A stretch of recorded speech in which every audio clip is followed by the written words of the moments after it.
దినోత్సవం సందర్భంగా రాష్ట్ర ప్రభుత్వం 4 ముఖ్యమైన సంక్షేమ పథకాలను ప్రారంభించనుంది. ఈ కార్యక్రమాల ద్వారా ప్రజల జీవితాల్లో కొత్త ఆశలు నింపే ప్రయత్నం చేస్తుంది. ముఖ్యమంత్రి రేవంత్ రెడ్డి, మంత్రులు, ఎమ్మెల్యేలు జిల్లాలో పర్యటించి ఈ పథకాలను లబ్ధిదారులకు స్వయంగా అందజేయనున్నారు. ముఖ్యంగా రైతు భరోసా, ఇందిరా ఆత్మీయ భరోసా, ఇందిరమ్మ ఇల్లు, రేషన్ కార్డుల పథకాల ద్వారా వేలాది మంది లబ్ధి పొందనున్నారు. సింగపూర్ దావోస్ పర్యటన ముగించుకుని సీఎం రేవంత్ రెడ్డి జనవరి 26న హైదరాబాద్ చేరుకోనున్నారు. తిరిగి వచ్చిన వెంటనే ఈ పథకాల ప్రారంభానికి సంబంధించిన షెడ్యూల్ ను ఖరారు చేయనున్నారు.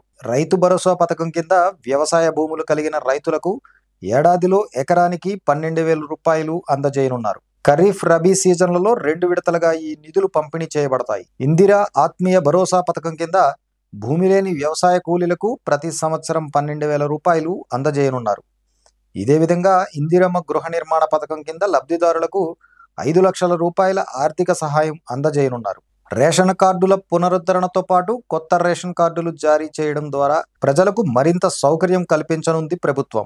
ఈ పథకాల అమలుకు సంబంధించి రాష్ట్ర వ్యాప్తంగా కాంగ్రెస్ పార్టీ నేతలు, కార్యకర్తలు ప్రజల మద్దతును పెంచే ప్రయత్నంలో కాంగ్రెస్ ఎమ్మెల్యేలు, పార్టీ నాయకులు, కేడర్కు అన్ని జిల్లాల్లో ఉత్సాహభరితమైన వేడుకల వాతావరణం ఉండేలా చూడాలని ఆదేశించారు. రాష్ట్ర ప్రభుత్వం ప్రతి పథకాన్ని ప్రజలకు చేరువ చేయడం కోసం మరిన్ని చర్యలు చేపడుతోంది.